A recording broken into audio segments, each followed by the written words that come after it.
Hey, what is up, guys? It is Slcmof here, back again with another video. I'm joined by my good friend Jake Iregen over on YouTube. His channel will be linked down in the description below. Please go subscribe to his channel, like his content, and support all of the content creators for the Gotham Knights. Today, we're going to be talking about Batman's involvement in the game. The highly contested, the biggest question mark surrounding this game is Batman's involvement. They've been very opaque about this, and in a way that is kind of encouraging in a good way, as Jake highlighted in the commentary we just did about whether or not the Joker will be in Gotham Knights. You can also see that linked down in the description below. Jake, you pointed out that it was, I believe, Patrick Redding who had said, well, Batman's not playable in the game. Okay, that's not exactly confirmation he's dead, or not in the game at all. Now, of course, that was sort of the narrative that they were running with early on, that Batman has nothing to do with the game. Don't get your hopes up, and he's not involved, anything like that. I simply just don't buy that. And that's not to say that I do agree, and I do buy what Patrick Redding had said in the Discord, that Batman's not playable. I had thought for a minute, kind of earlier this year, that that was even like not true, and that he was going to be playable, and like at the end of the game you become like God mode Batman, like Court of Owls, like brainwashed Batman, and you just go beast mode on everybody, and that's like the final boss fight as you play as Batman. While that would be cool, I kind of don't think that that's the case either. But to say that he's not involved in any way, or is not in that one of those like little tombstones hanging up in the Court of Owls that we saw in the very first reveal trailer or tease at the very end, I also don't really buy that either. So, Jake, kind of where are you at? Are you aligned with me that Batman's going to have some involvement in this game?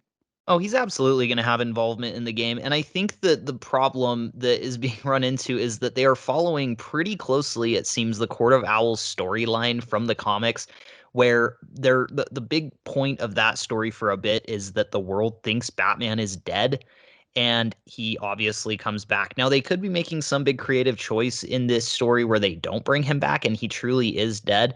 But to me, it seems that there has been enough evidence and enough teases being made that indicate the opposite. There was a tease a while ago. I don't know if you remember this, but the Gotham Knights Twitter page released some quote where it was like, the bat is as dead as he is blind, and everyone was like, well, bats aren't blind, so does this mean that Bruce Wayne is actually alive in the game?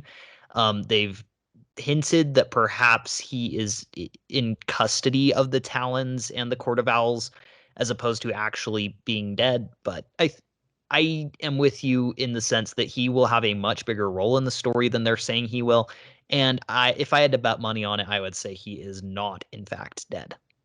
Now, how do you sort of square with that? Because I remember an interview from probably 18 months ago where they asked them very directly. They're like, "Is Batman dead?" And they're like, "Yes, he's dead, like 100% dead." I believe that is a direct quote of basically what they said. He's Yeah. 100% dead. He's dead. Like, they're so insistent upon that. Now, of course, the Arkham Knight is also a totally original character, Jake. Don't forget that.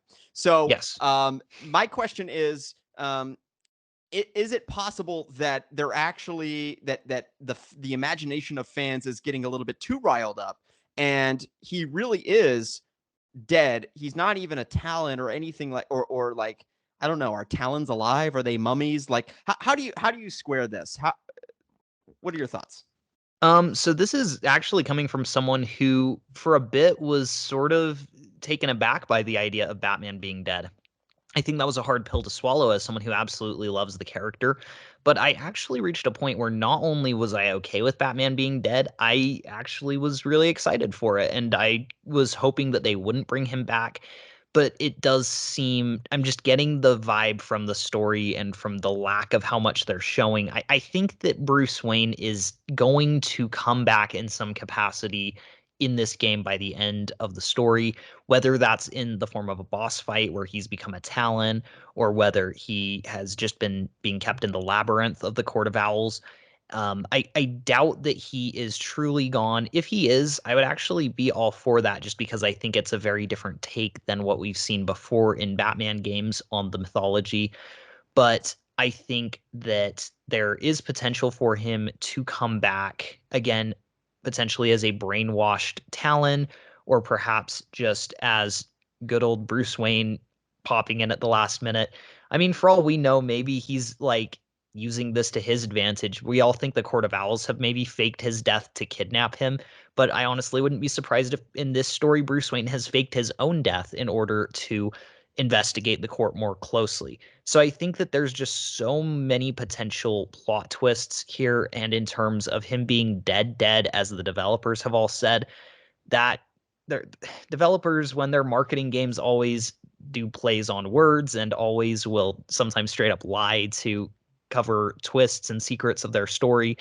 But I wouldn't be surprised in the least if he is as dead as Jason Todd was before he was revived by the Lazarus Pit, or as Good point. dead as Joker was in Arkham Knight before he was in the game more than Batman was. But ultimately, ultimately, I do think he's in the game. I don't know to what capacity. The idea of him actually being dead is a very risky move, in my opinion, and I am all for it if that's the direction that they want to go. But I think that they are probably looking at building out sequels and building out a universe out of this game. And I think that killing off Bruce Wayne limits a lot of potential. I don't know. If they actually are killing him off, I'm sure that they disagree and say, no, actually killing him off allows us to really explore and create our own unique take on the mythology. But I just have a hard time believing that when you're handed the keys to a AAA DC video game universe, that the first move that you would do is like kill Batman. I don't see that being highly realistic. I completely agree with you, and I have two thoughts on this. One, there's two directions they could go. One, like we discussed a little bit in the Joker commentary, which again we'll link down in the description below. The Lazarus Pit is certainly an option. Batman could be dead currently, and perhaps they recover his body maybe in the first 5 minutes. We see, because it looks like the game is going to open with Batman's death. So immediately we're going to get some information as to exactly how he died. Of course, the mystery, that's the whole mystery of the game. I think the game opens with a mystery of Batman's dead. Oh shit, what happened? And then he gives you the sort of this video memo that we see at the very beginning, where he says, if you're watching this, I'm dead.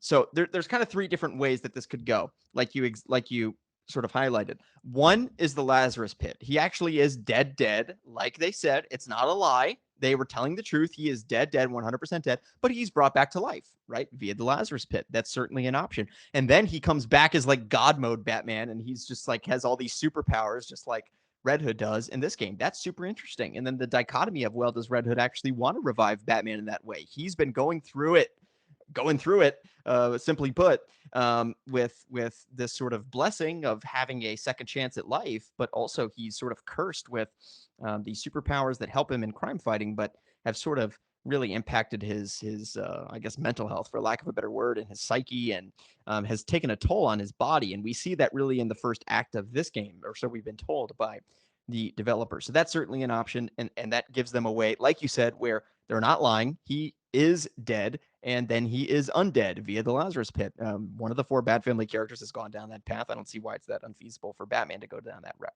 The second option is this theory that I've had about this game, that that I think makes sense in my book, is that Batman actually is in the game a lot because he leaves these video memos, and these video memos basically guide our four heroes throughout the story, and they basically direct our heroes through the story. So in this world, or under this path, feasibly, Batman actually is dead. He is dead, and he doesn't come back. He's not revived in the game in any way. But he's like constantly.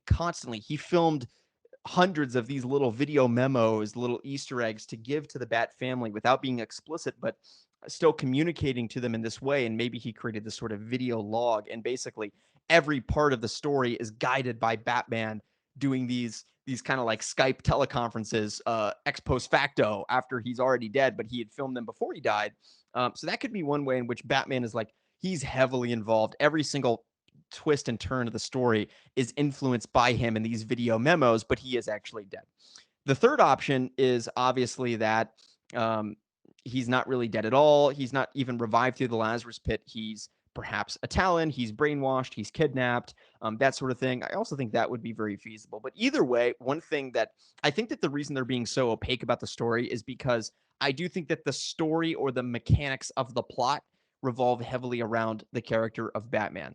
And under the third the sort of third possibility, it could be that, again, Batman did, I guess the fourth possibility rather, is that Batman did actually fake his death because he knew that he could not uncover the mystery of the Court of Owls without the Bat family knowing that he was dead. Because here's the thing: the Court of Owls have existed in secrecy in the underground of Gotham for hundreds of years. They demonstrate this since the 1600s. They say, when Gotham Harbor was founded, and all of that, in like colonial times, I suppose. There were these 5 founding families, and the Waynes were one of them. And ever since that point, the Court of Owls have been this underground secret society. And as it turns out, in the New 52 run, it really took like Batman disappearing for them to rise to the public. So basically, the Court of Owls are operating in sworn secrecy because they know that Batman can take them down one way or another. So once the Court of Owls are even deceived by Batman that they are dead, then they start to get a little bit more, I guess, how could you say, a little more edgy, a little more ambitious in terms of the things that they're trying to do. And then they show their hand, they show their card a little bit more once Batman is presumed to be dead. But in reality, he actually is alive.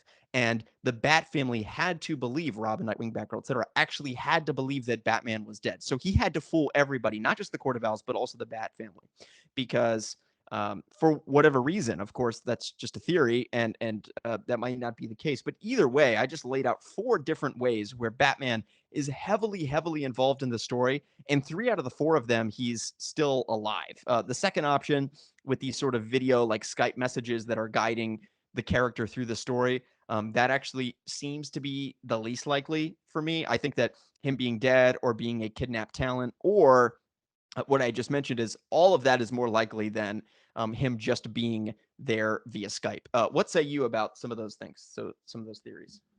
I think that I hadn't actually thought about the one of him just leaving video messages for them, but it would make a lot of sense if he had died, especially if he knew that he was potentially nearing his death, if he understood that he had gotten too deep in with a threat with the Court of Owls and knew that this perhaps would be his end and the final moments of Batman.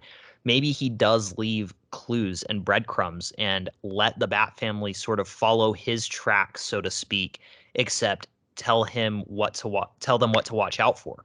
So to avoid the same mistakes that he did, he could leave them videos and notes, and they could again follow his investigation that he was likely keeping them out of just because it was too risky, but allowing them the tools and the resources to take them down. And in some ways that could be Think about what the Penguin says in that cutscene. Remember that line in the second trailer? He says, like, yeah. once you go down this rabbit hole, you can't go back. Like, Yeah. exactly to your point. He might have gone too deep down in the rabbit hole, and he was just like, oh fuck, they're gonna kill me. Like, there's no way I'm getting out of this. Like, I've learned too much, I've discovered too much. They have to take me out. And the only way, and now I can develop a game plan for the Bat family to uncover this mystery without making the same mistakes I did. To your point, I'm sorry, I didn't mean to interrupt you. Go Oh ahead. no, you're good. I that's another thing that, yeah, it absolutely lines up with what has been brought up in some of the marketing. And I think that it could be a very poetic direction to go where Batman could, in a sense, defeat the Court of Owls even after his death by using the Bat family. And Mm-hmm. that could be a really cool way to honor Batman's legacy in this universe, is by taking down that ultimate threat. But I think that, again, it's interesting that they are taking a fairly well-known story amongst comic book enthusiasts, which is the Court of Owls, where it does involve the Bat family thinking that Batman is dead, just like in this game, before he returns. And so I don't think that I absolutely do not fault anyone for thinking that he is very likely to show up, myself included, even with the developers telling us that he is dead. I think that what we're potentially going to be playing through is a story similar to the one in the comics, where he comes back either through DLC, flashbacks, video logs in some capacity, and perhaps he isn't even dead. Perhaps he is biding his time, waiting for the court to show themselves, maybe waiting for the Bat family to draw them out a little bit more and weaken them so that he can make kind of that killing blow. Maybe this is him putting the Bat family in a bit of a test to see if they're ready to take over as the protectors of Gotham so that he can retire at some point. there's a lot of directions that they could go with the narrative. I think that Batman has a lot more to do with the narrative than they're saying. I doubt that the opening cutscene is just going to be him dead and that being like, all right, well, that's it. See it, like, um, I think that he'll have a lot more to do in the story. Um, yeah, I think that, And even if the game does open in that way, where it's like, all right, he's dead, time for the mystery of the Court of Owls, like I would assume that it actually might open in that way, and then as the story progresses, it's gonna, more things. It's not going to be as simple as it seemed. It's not going to be as simple as the Wayne Manor is just like a fire, whoops, like or like just an yeah, explosion, just an accident. Like I'm sure it's going to be ruled an accident. It was like some gas explosion or whatever. I didn't look at the leaks because I don't want to see the leaks of what the story is. The game comes out in 2 months. People like don't look at yeah, leaks. Don't send me leaks. I don't want to see them. The game comes out in 2 months. Okay, so yeah. that's an aside. But Yeah, I haven't checked out the leaks either. One thing that was in the marketing is when they were doing, I think it was Fandom, the last Fandom that they did, they were sending out like a newspaper and a Court of Owls mask, and one of the headlines was about how like Bruce Wayne had been like there was a special search team that went in and confirmed the body as Bruce Wayne, but that they wouldn't let anyone else in and they wouldn't let law enforcement in. So perhaps that could have been the Court of Owls at work. Um, but and I of course also the Court think, of Owls owns the police department anyway. So to your point, yeah, yeah, exactly. It's similar in a sense to how in the Batman, the most recent film, how like Carmine Falcone ran everything in Gotham. It's interesting because Matt Reeves wants to do the Court of Owls as well, but that was kind of a stand-in for the Court of Owls almost, it was the way that was. Carmine Falcone was running Gotham and everything was attached to him. But I think that it's a very I think that Warner Brothers Games Montreal is really trying to raise the stakes with what they're doing here. There's a reason that the story isn't, oh, Bruce Wayne just had his back broken by Bane, but while he recovers, the Bat family needs to go out and help out. It's they need there to be the stakes of, if the Bat family fails at this, there is no contingency as far as they know. Batman is dead. So if they fail, Gotham is completely doomed. And I think that even if Batman is alive in this story, there's a reason that they have to make us as players think that he's dead to really up the ante in the story. Completely. And I think that the big mystery of this game is going to be around Batman. Like whether it be any of the four things that I said or a fifth thing that I didn't think of or whatever it may be, Batman is going to be heavily featured in this game because let's face it, what are we most excited about going into this game? At least for me personally, to play through the story, it is uncovering that mystery of the Court of Owls and what happened to Batman, and the fact that they are being so opaque and not showing their hand about that. Like they're showing us the Penguin, they're showing us Mr. Freeze, they're showing us even the Court of Owls to some extent. Like they're even showing us Talon. They're showing us these things. They're letting us know that Jim Gordon is dead. They're telling us these things. The Batman stuff, it's very like, okay, he blew up, like just accept it, and that's it. And then every time we ask them about it, they're like, well, he's not playable. He's not playable. So it's like Yeah. they're doing a good job. This is the I've had many gripes about the Batman, excuse me, about the Gotham Knights marketing. I wouldn't even say gripes, but more just points of concern that they could maybe be doing a little bit better to generate more hype. And with marketing, it's always a delicate balance, right? Marketing is so difficult for these video games where, I look back to instances where they gave away too much to try to sell tickets. Batman v Superman comes to mind as an immediate example. Like you showed the last 15 minutes of the movie in the trailer with Doomsday for literally no reason. You did it just to sell tickets because they wanted a boost in terms of traffic. And of course, when Doomsday shows up, all the reaction YouTubers freak out, and like rightfully so. I get it. Like I understand why that was a big exciting moment for so many people. But then that would have been a really cool. Like imagine if we went into that movie not knowing Doomsday was in it, and then Doomsday just shows up. That's a lot cooler than seeing it in a trailer like 6 weeks before the movie comes out. So they're in a similar predicament here. It's like the corporate marketing machine, they're probably going to want to show more of the Batman stuff. Whereas WA Games Montreal obviously wants to keep it close to the vest. And there actually is this delicate balancing act with marketing where the positive word of mouth of when this game comes out and they haven't talked about, let's say the next 2 months they don't say anything about Batman. Like they just dodge every question about him. And then the game comes out and YouTubers start playing through it and everybody's like, "Oh my god, like it was so much cooler than you could ever imagine." Like they didn't, like, whatever you think about the story, I can just see the tweets coming through now. It's like, whatever you think this game is going to be, it's totally not that. The story is completely different. There's so many twists and turns and surprises, which I anticipate to be the case. I think the story is going to have a lot of exciting twists and turns, and they're keeping it close to the chest, and they're showing us the things that they don't mind us seeing, like the Mr. Freeze boss fight, like Penguin, but they're not showing us Batman. They're not showing that much in terms of the backstory of the Court of Owls.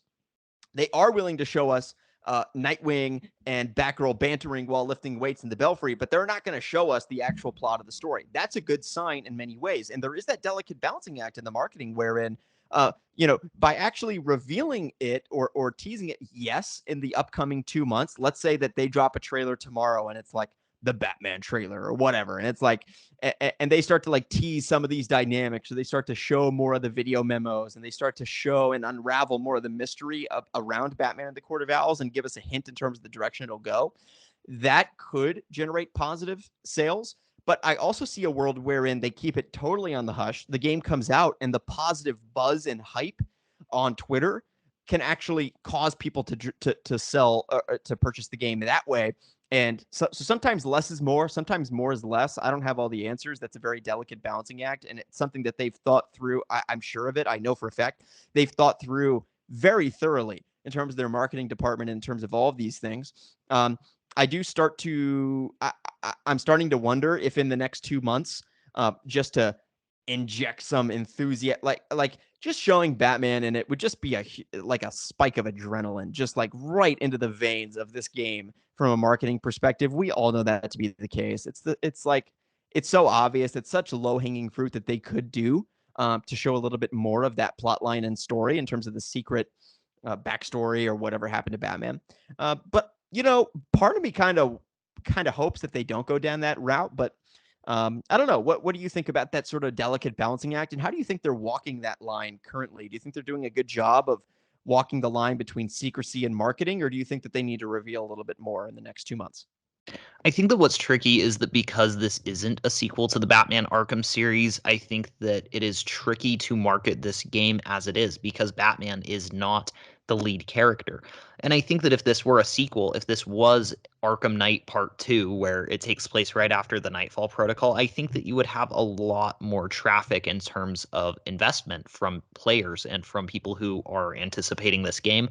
I think that the game is going to provide a lot of fun and a lot of elements and a lot of enjoyment. And I think it's going to catch people by surprise. But with that being said, it's a hard game to market because we're talking about characters who simply are not as popular. That's just an objective fact. Nightwing and Batgirl are not as popular as Batman is. And similarly, a lot of the villains that have been shown are not the Joker. And I know that, again, we've mentioned this in some of the collaboration that we've done today. But yeah, there's a lot of people who are getting tired of Joker in our community just because Joker was in all the Arkham games. He's been in a lot of the films. He's been in a lot of the animated stuff. But to the mainstream audience, that's what sells tickets. That's why they're Yeah. making a sequel Does to the anybody Joker realize film. there's a reason for that? It's because they make more money every time they do that. Exactly. And so I think that to take those most famous ticket selling elements out of a Batman story, I understand why there has been something of a lull in enjoyment of the trailers and a bit of trepidation from the player base to buy the game. And especially after we got Avengers, which was a lackluster superhero experience. I don't think to the fault of the developers. I think that they were trying something that just didn't quite work out. I think that they tried too hard to make a single player and multiplayer experience that didn't really service either one of those types of play style. I think Gotham Knights will ride that line a lot better. And I think that they will, again, likely have a story that features a lot of those elements that people are anticipating and hoping for. And a lot of the characters that aren't as popular as Batman, I think, will get a boost in popularity. I'm anticipating seeing a lot of Nightwing profile pictures once this game launches on Twitter. But with True. that being said, I think that the exclusion of Bruce Wayne is a hard thing to market. I think that if the point of the game was to find and rescue Bruce Wayne, there would be more investment as well. But when they're advertising the game as Batman is dead, move on, it puts everyone in a position where we've just seen the Star Wars sequels, which many were disappointed with, where it kind of had a similar outlook, where all these legacy characters are gone. It's like all these secondary characters and all these new characters are what you need to get invested in.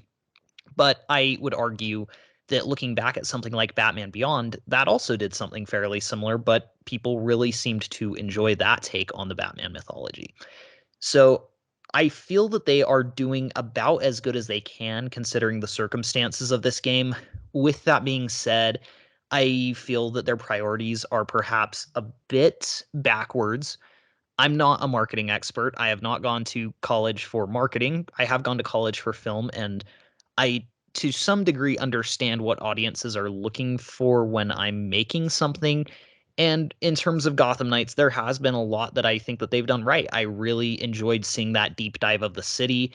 I liked seeing Oh, how that the was excellent. customization That is the worked. best piece Yeah. of marketing they've released. It was excellent. Oh yeah, by a long shot. Just getting to see how much you'll be able to explore. And that's the kind of thing that I think players are going to connect with. And one thing that I have been really picky about and really trying to get since like day one of this game's announcement is give us more villain reveals. I think that once we see some of the people that will actually get to fight, because as cool as Penguin is, we're probably not going to get a boss battle with him. And if we do, he's going to have a minigun or something. But show us those fan favorites. Show us Two-Face. Show us Poison Ivy. Show us Harley Quinn. Let us see some of these characters. I don't think that you lose anything by showing who's involved in the game, especially if you don't quite let us in on how they operate in the story.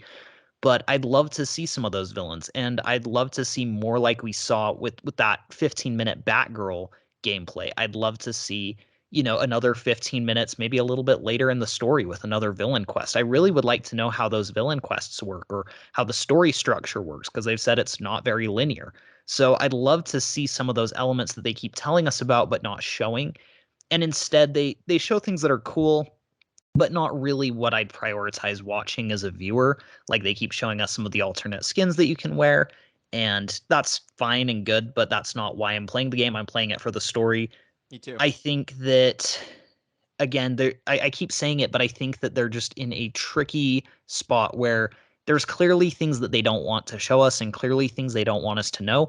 My guess is there's going to be some plot twist within the first hour or two of the game, similar to The Last of Us Part 2. That was another game that kind of followed the same marketing pattern where they kept showing us footage and kept showing us gameplay, but everyone was like, there's something kind of off about this where it seems like they're not doing much of a deep dive. And it's because they were trying to hide the fact that Joel dies an hour into the game. And I think that they're probably doing something similar here. I feel that there is probably going to be some twist, some gimmick. There's the intention of me as a player being an hour or two into the game and being like, oh, that's cool. And, jumping into whatever they're doing. And so, and as great as those moments are, because games have done that successfully pretty frequently. Spider-Man actually did that very successfully with Doc Ock being the main villain. They kept advertising Mr. Negative, and within like the first hour of Spider-Man, it's like, oh, dang, Doc Ock is here. Yeah, this guy's definitely going to be Doc Ock by the end of the game. That was a really compelling twist, and it took the story in a different direction than the marketing had led us to believe.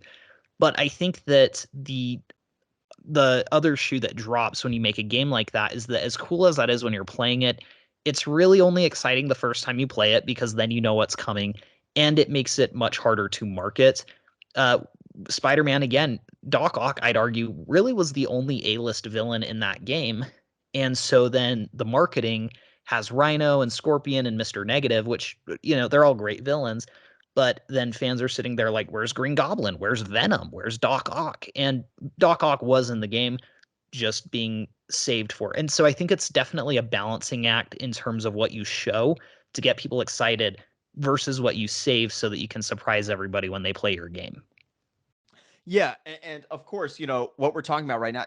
We're 2 months out from release. For all we know, next week they're going to drop the Batman trailer. Like, you know what I'm saying? Like, maybe they've thought through all of this and they've calculated that, okay, based on market research or whatever, if we drop this tease about Batman 10 days before release or 3 weeks before release, and then we do this with Harley Quinn, or like whatever it may be, whatever they formulated, because they do have a lot of heavy hitters and big names that they can utilize. Again, Harley Quinn going to be in the game, so that's a big one, particularly with Margot Robbie really popularizing the character, putting aside the the hardcore fans that have known her since the '90s. But she's a super popular character. I would say she's A-list now. She's an A-list DC character.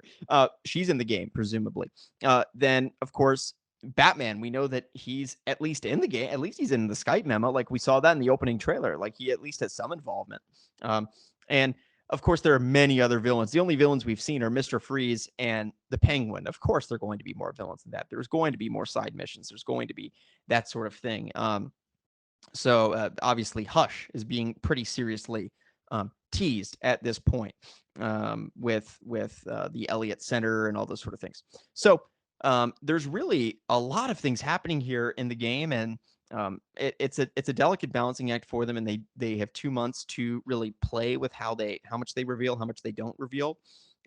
I, for one, at this point, I'm almost on the boat where you're so close that you might as well just let it happen and then let the audience be surprised and generate positive buzz and word of mouth. Because I feel like, with The Last of Us 2, the shock of that, going back to that, I feel like the shock of that reveal, it just shattered Twitter, right? I mean, it was just like insane where once you see those tweets of like, whatever you do, if you haven't played The Last of Us 2 yet, do not get on Twitter. Like, it's the most insane thing ever. This plot twist, you're never going to see it coming. You're like, oh shit, okay, I gotta buy this game right now. Like, I gotta get Yeah. on this. I haven't started it. And so part of me thinks that, and you're exactly right. The marketing, I didn't even think about it till now, but the marketing is somewhat similar in that sense, where they're very opaque. Like The Last of Us 2, they would show like these sort of banal, like sea line sort of stories of, it's like, oh look, here's Ellie with her girlfriend or whatever, and it's like, all right, this isn't like, there's other things here that you're not showing. We know that to be a fact, right? Like there's more happening here.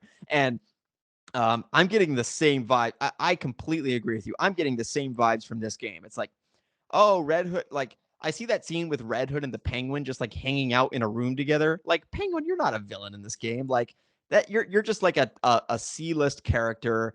The fact that that Red Hood and Penguin are just like talking nonchalantly and casually in the same room really is emblematic of that. That he's not the main threat of the game. Mr. Freeze, okay, he's trying to freeze the city. It's like that's like a side mission. They showed us a side Yeah. mission with him, right? So those are the two real villains that we've seen. They've teased a couple of other ones. We haven't really seen much. And obviously, Court of Owls, yes. But hell, it wouldn't surprise me if they pull like you said, a Spider-Man PS4, where it's like we think the Court of Owls is the main villain, but maybe it is the Court of Owls and X, and of course, Mr. Negative was one of the foremost villains of the game. And maybe it'll be a similar thing here, where it's not just the Court of Owls; it is also X character, it's also Y character, like whatever. Maybe it's Harley Quinn. I mean, we have no idea. And the fact that we are in this position 2 months out, where we're speculating so much and having these conversations, and people are interested in the conversations that about sort of predicting what's going to happen in the game, that is a good sign, and that does speak to positive things with their marketing. I would say that the challenge that they have is how they can get casual fans invested in those conversations, because at this point, what we fundamentally have is we have Red Hood and Penguin chatting together in a room about the Court of Owls, a villain that has existed for literally 11 years, as opposed to, of course, every other Batman villain we see has been around for 40 to 70 years or so, and has been in multiple movies, has been in multiple things. Like, we're dealing with characters that primarily have not been in any mainstream media interpretation of this lore and mythos, right? Like Red Hood, Nightwing, Batgirl. I guess in 1997 they kind of tried to use Batgirl in the movies, but fundamentally we've never seen him in any movie. Going to the Court of Owls, we've never seen them in any movie. Yes, they're in a great animated movie with Damian and Bruce, but that's an animated movie. Most people haven't seen that. So those are just a couple of examples of some of the marketing challenges that they have. But then if those A-listers are being used in covert ways that we don't yet know, that is a huge benefit that they can utilize. And going back full circle to the topic of the video and what we started talking about, I do think that Batman is going to be sort of utilized in that sort of way. And he's going to have this kind of like Joel kind of factor shock factor into the game where we're just going to be like, whoa, I did not think that this main character, again, Joel in Last of Us 2, and in this game, Batman, would be utilized in that way, or that would happen to them, or whatever, XYZ. You could fill in the blanks. Your guess is as good as mine. I don't even want to guess because, well, I guess I did guess in this video, but like, it's not all that important because it's something that they're keeping close to the chest for a good reason. And really, we just have to wait until October 25th to know the breadth of that story. One of the thing I'll let you speak on that. The other thing that I'm curious about and want to get your thoughts on is in terms of the length of the game. How long do you think that this game will be as well?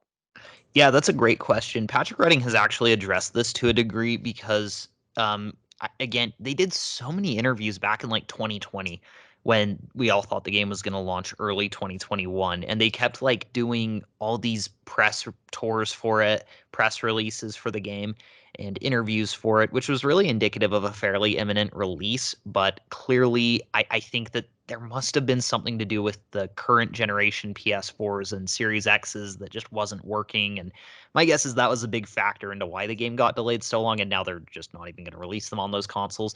But back in the day when that was being talked about, when the game was slated for 2021, I remember Patrick Redding saying that the game cannot actually be completed in a weekend. And now I don't know if he means the campaign or if he's talking like platinuming the game, because there's a lot of games that you can't platinum in a weekend. In fact, Arkham Knight, you'd be very hard pressed to finish that quickly, for example. So I think that what we're looking at is actually going to be something that is very big in scope. We've seen the map of Gotham City, the size, they've shown us the whole thing. And so it to me looks like probably at least twice the size of Arkham Knight, if not three times, because even though there's five boroughs instead of the three that Arkham Knight had, they're more landlocked. They're not all separated by a lot of water.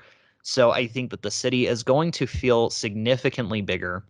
And I think to go with that, you're going to get a lot more side content. I think that there's going to be a lot of city activities. We've already seen in some of the gameplay that, for example, instead of just thugs roaming the streets, you can chase vehicles. You can go and stop Mr. Freeze's, uh, you know, conspirators that he's working with who have stolen organs for him and such. And so there's more to do in the city this time around. There's more in terms of activities to do in the open world. I think that there's going to be a lot more side missions this time around. And in terms of the main campaign's length, I would honestly guess that it is going to feel more akin to a recent Assassin's Creed game than an Arkham or Spider-Man game. I think that we're looking at probably a 20-hour long campaign with probably double that at least in activities around the city. I'm sure that there will be collectible side missions. Um, I could see there being something similar to Riddler trophies, but there being a lot more of them. I could see there being like, 1,000 things to pick up for a certain side mission that you'd have to go locate around the city. I bet there's going to be a lot of bases with waves of enemies to take out. And again, they've mentioned that the story isn't super linear. Like they've made it sound as though you have to do some investigations to figure out what your next leads are, what to investigate next. And so I feel that the story will probably take more of an approach where you have to go and start investigating and realize, oh, Two-Face might be involved with this. Oh, Penguin might be involved with this. Okay, so my next objectives are to go interact with both of those villains. And then, of course, you'll get like a brief gameplay experience where you go on a little quest that involves that villain, and then you go to the next one. And then once you've kind of wrapped up those leads, it will trigger another cutscene that takes you to the next step of the main campaign. So I think that it's a little bit different than what we saw in the Arkham games.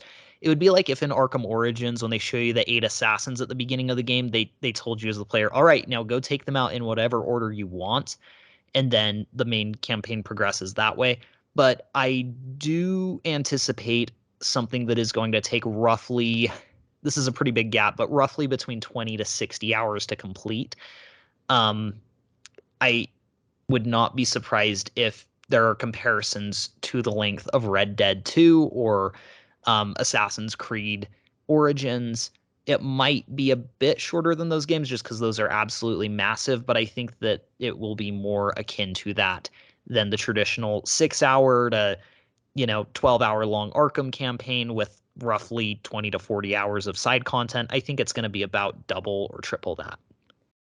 I completely agree. I think you're right, and we sort of see that in terms of the cadence of some of the cutscenes. That there are sort of down moments and points where it's not pedal to the metal heavy. Like you play through Batman Arkham City. I mean, it is literally just like pedal to the metal nonstop action for 6 hours without really much to breathe. And you do have character moments throughout there, of course, but they're very very brief. In this game, you see some of these cutscenes where it's just again Nightwing and Batgirl like in the Belfry chatting, hanging out, and you have sort of these down moments that remind me a lot of Spider-Man PS4 in terms of the cadence and pace. By the way, another thing that's very interesting, I pointed this out many times.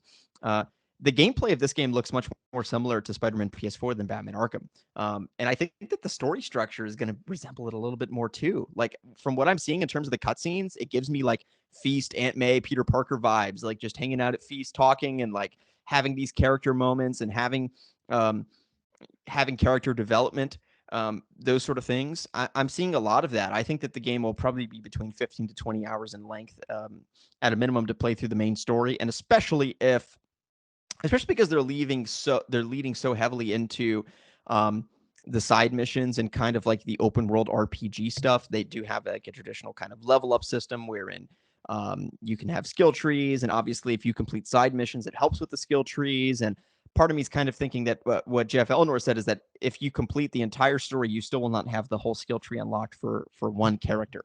So if you main one character the entire game and complete the entire story, you still will not have enough tokens or points to be totally maxed out as a character. So that means that you might be severely underpowered by the sort of late second act, third act of the game if you do not sort of complete side missions, complete these one-off crimes where you go and beat up like 15 people and get some XP, that sort of thing.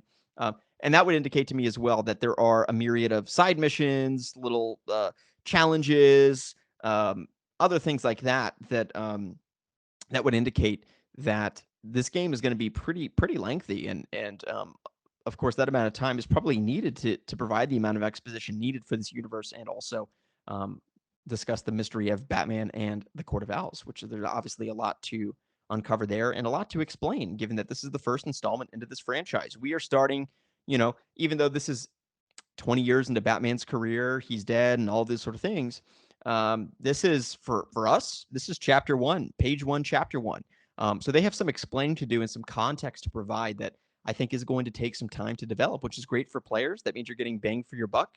The game is the same cost, whether it's a 6 hour story or a 20-hour story. So the way I see it, we might as well look forward to playing a game that's going to take a couple of days to beat for the hardcore fans, and maybe a couple of weeks for the average player. Well, yeah, absolutely. We've waited a long time for this game too, since 2015, and I think that not only is this going to most likely, I would be very surprised if it's not the longest Batman game to date. But and I know everyone gets mad at me when I call it a Batman game. It really is. It just doesn't feature Batman. It has every other element of a Batman game though. Correct. But it's going to be the longest entry in any Batman mythologically inspired AAA DC video game. But not only that, it's a game that will feel slightly different when you go back to replay it if you choose to main different characters. You could most likely play through this game 4 different times and have it be a pretty distinct experience each time, just because they are going to let you play through as the alternate characters.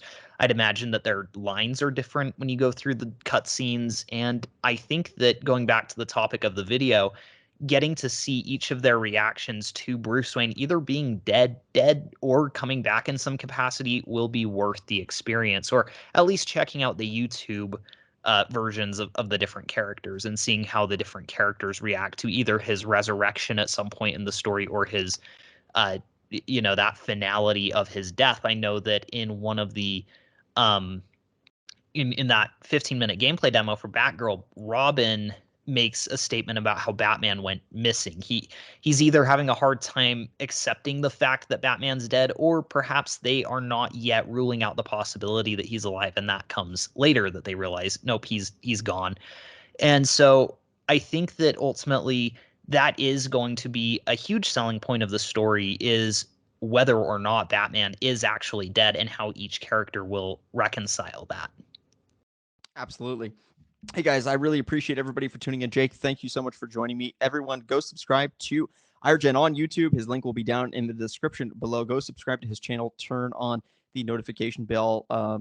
Can you also talk about some of your content plans for the next 2 months and things that you've been working on, and yeah, what's been going on in your world? Yeah, absolutely. So I am currently trying a number of different things. I'm going to be trying to upload more regularly on my channel. I have like 8 videos recorded right now that I'm going to just schedule uploads for. So I'm going to get everything uploaded so it'll just release without me even having to press a button. So I'm going to try and get daily or bi-daily uploads going. I will be covering Gotham Knights, Spider-Man. I recently did some collaborations with Evan Falarka. Those are already live on my channel, so feel free to check that out. We did some Spider-Man 2 collaborations. I recently did one with Salvage where we talked about what the next Batman game could be after Gotham Knights. I also am trying to get a production company started at some point down the road, and I will need a lot of assistance. I'm going to need a huge audience base to watch out for some of that content. So I'm going to try to get that going. We're going to see how that goes. I'm currently trying to make ends meet because I'm getting married next month, so I'm pretty busy. But I think it's an exciting time for the channel. I think it's an exciting time for the community. We're going to be doing Nightcast as well, which will be coming up. Slcmof has agreed to come on that with me, as well as Salvage. And that will be a podcast when we get a little bit closer to the release of Gotham Knights. We're going to do a review when the game comes out. We're going to do some fan theories leading up to it. We're going to look back on the Arkham games. So make sure to stay tuned for all of that. And thank you again so much for having me on the channel, Kobe. Yeah, thank you. When do you want to start the podcast? Do you want to start like early September? And we can maybe do, I think like probably, I don't know, like one a week for Yeah, September and October is probably good, right? yeah, Then it I leads with the game coming out. And then we can, at the end of October, we can give our review. yeah, absolutely. I think that's a great direction to go on it. Wonderful. All right, guys. Well, you heard it here first. Night's Cast coming soon. Stay tuned. A little, probably a week or two, and we'll drop the first episode of that. I'm really, really excited to participate.